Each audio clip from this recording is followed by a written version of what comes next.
Saya tuh bukan orang yang pinter, saya di sekolah juga ranking tuh paling jelek tuh ranking 10 dari bawah tapi. Pokoknya saya nggak punya prestasi di SMP, SMA, kuliah tuh nggak punya prestasi, IPK saya juga jelek, tiba-tiba keterima BUMN. Nah pasti orang tua seneng dong, bangga. Sampai bapak saya tuh kalau cerita ke temen, ini udah jadi kepala gitu. Bangganya minta ampun. Tahu-tahu resign. Nah itu bapak saya bukan kecewa, bukan sedih, enggak, tapi kayak sayang gitu loh, kayak wah kamu tuh kurang telaten gitu loh, kenapa mesti resign sekarang, harusnya mbok telateni dulu sampai kamu tuh bener-bener di puncak, baru kalau mau resign oke gitu.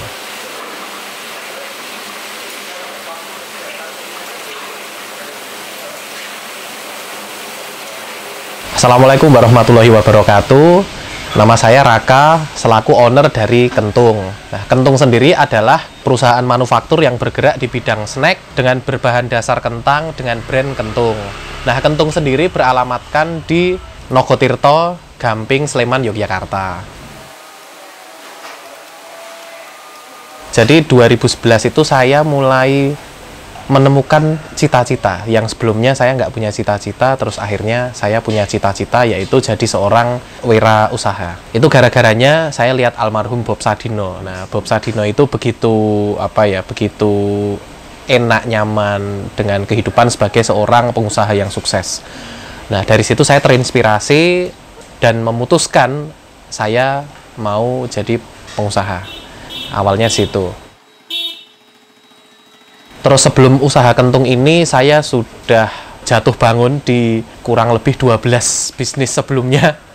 Jadi 2011 saya mulai usaha, lulus SMA itu saya mulai usaha, mulai dari buka laundry, buka sablonan, jualan kaos, jadi makelar rumah juga pernah, ternak ikan cupang, terus bikin usaha kuliner roti bakar. Sampai akhirnya di 2015 itu saya memutuskan untuk menghentikan itu semua dan saya memutuskan untuk kerja kantoran. Karena 2015 itu saya lulus. Setelah kerja kantoran, saya diterima di salah satu BUMN di Indonesia, BUMN kontraktor. Di situ saya posisi sebagai, sebagai Head of Finance dan HRGE. Nah, di situ ya fasilitas lumayan menyenangkan. Saya fasilitas semua terpenuhi, gaji juga oke. Setelah itu di 2017 saya meninggalkan itu semua karena alasan tadi itu di awal. Saya sepertinya passionnya di wirausaha. Setelah itu saya mulai buka laundry lagi 2017, tapi bebarengan juga saya diterima di salah satu perusahaan otomotif terbesar di Indonesia. Dari situ saya bekerja, akhirnya laundry saya tutup. Terus 2019 saya di assessment sebagai Head of Administration. Nah, begitu selesai assessment, kenaikan jabatan, saya resign lagi. Saya resign lagi. Karena ya itu tadi, saya suka dunia usaha. Kayak kerja itu tidak bermaksud merendahkan karyawan, tapi mungkin bukan passion saya. Nah, gitu ya. Nggak ada yang jelek dari karyawan ya, karena pengusaha pun butuh karyawan, karyawan pun juga butuh pengusaha. Setelah itu, di 2019, saya jobless. Jadi, udah punya istri, tapi belum punya anak, nggak punya kerjaan. Terus saya bantuin simbah saya jualan buah di pasar. Waktu itu kurang lebih 1 tahun, habis itu saya jualan gorengan di pinggir jalan. Habis itu pandemi, 3 bulan tutup. Habis itu saya jualan lagi barang-barang impor, peralatan rumah tangga, timbangan, dan segala macam. Habis itu saya jualan alat-alat kopi, karena 2021 hits banget alat-alat kopi. 2020-2021, setelah itu 2021, barulah tercetus bisnis Kentung ini. Yang mana usaha-usaha sebelumnya ya sudah bangkrut semua, nggak ada yang bertahan gitu loh. Udah tinggal Kentung aja saat ini gitu. Begitu usaha Kentung ini, itu kan saya evaluasi diri. Apa sih kok sampai sekarang saya tuh belum mencapai titik di mana saya tuh merasa, oh ini bisnis yang aku banget gitu ya. Nah, itu yang pertama, di bisnis-bisnis sebelumnya itu saya benar-benar mengandalkan keberuntungan. Jadi keberuntungan itu maksudnya, ya saya bisnis, saya nggak belajar, saya nggak sedekah, saya nggak evaluasi, pokoknya waton bismillah muga-muga hari ini payu. Gitu aja. Saya nggak belajar marketing, saya nggak belajar marketplace, saya nggak belajar pemasaran, pokoknya bisnis, bismillah laku. Itu evaluasi yang saya lakukan. Nah, di bisnis kentung ini itu benar-benar saya all out. Artinya all out itu saya benar-benar belajar, saya ikut coaching, saya ikut mentoring di mana-mana, saya ikut kelas digital marketing, saya ikut kelas sosial media, pokoknya semuanya saya ikuti, yang mana itu berdampak langsung dengan usaha saya. Nah, kalau kata orang tuh ya Mas, bisnis itu akan berkembang seiring dengan kapasitas ownernya. Nah, gitu. Kok bisa sih kentung ini gitu kan? Nah, itu karena yang pertama saya itu mau buka kuliner.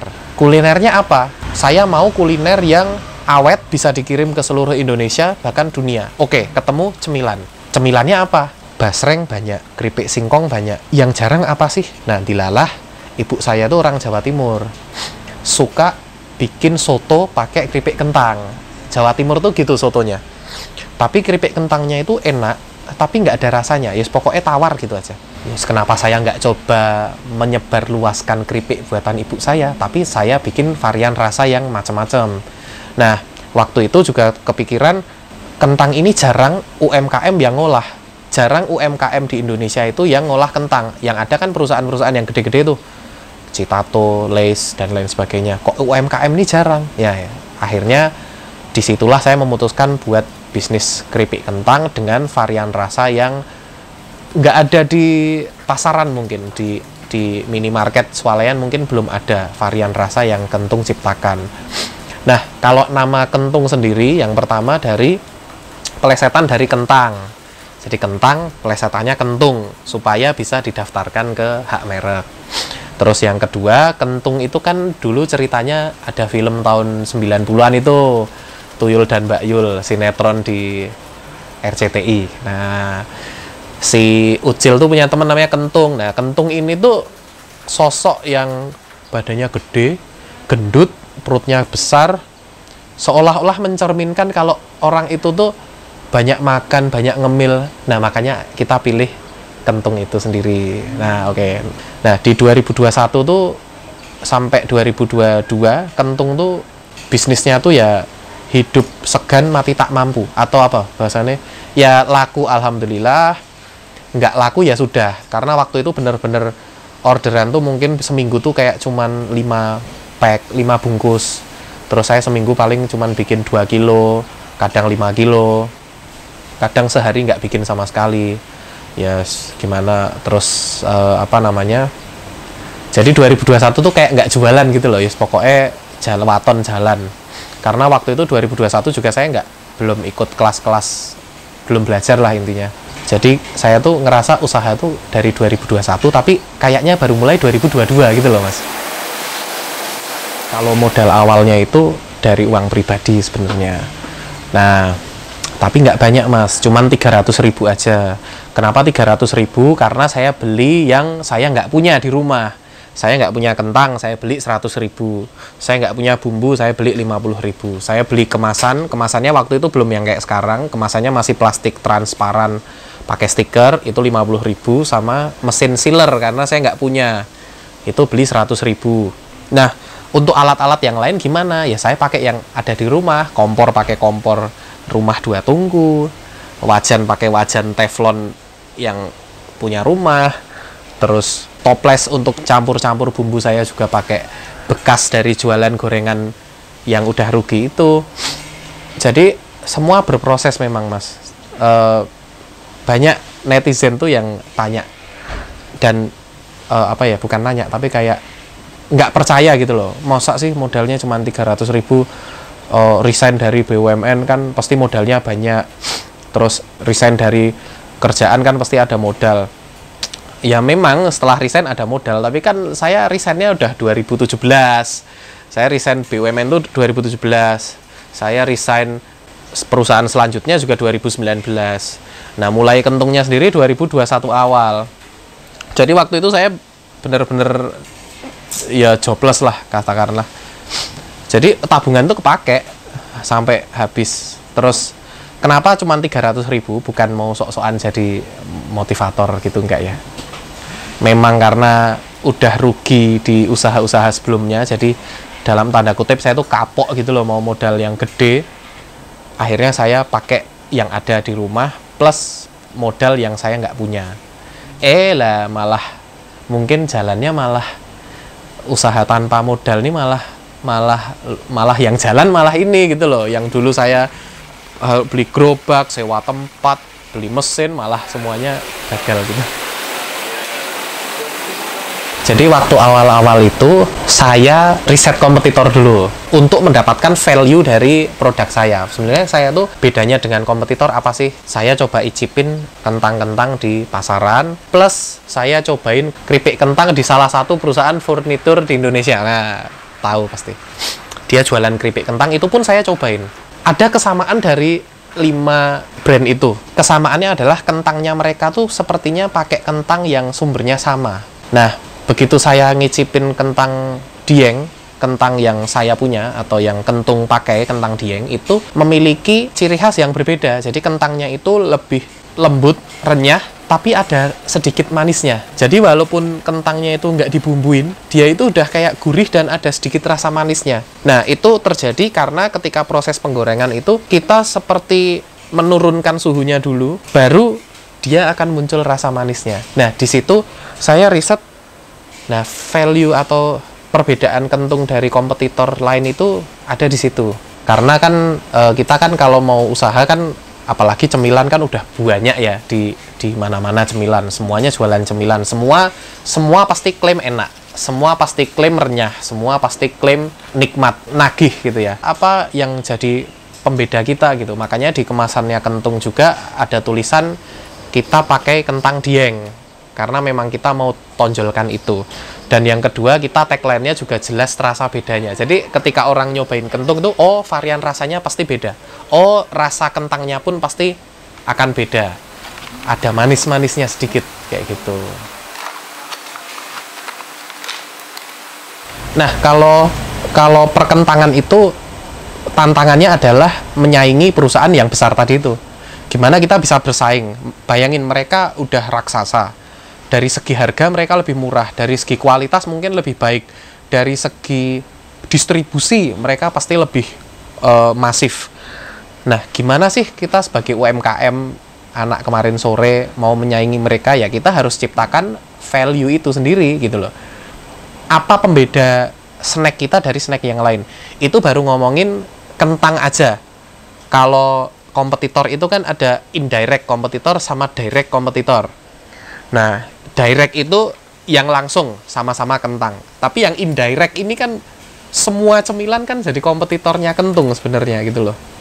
Nah, gimana kita bisa menghadapi yang indirect ini? Ya lagi-lagi itu tadi, kita harus ciptakan value atau nilai lebih lah. Apa sih produk kita dibandingkan produk-produk yang lain gitu loh. Sama-sama cemilan. Apalagi ngomongin cemilan ya. Cemilan kan saingannya mau dari yang apapun jenis cemilannya sampai yang nyeleneh kayak keripik debok pisang aja ya ada gitu loh. Nah, cuman kan pertanyaannya apa yang bikin kita itu menang dari yang lainnya? Nah, kita harus ciptakan yang namanya value. Kita harus kita itu harus bikin kampanye-kampanye atau iklan-iklan yang mana iklannya itu tuh kita tuh kasih lihat value kita apa. Misalnya kayak di Kentung sendiri, oh kalau misalnya teman-teman lagi ngantor, suntuk, ngantuk, coba makan Kentung yang rasa pedas daun jeruk, jadi melek, misalnya seperti itu. Atau ini loh Kentung, kalau dari segi produk, ini loh Kentung,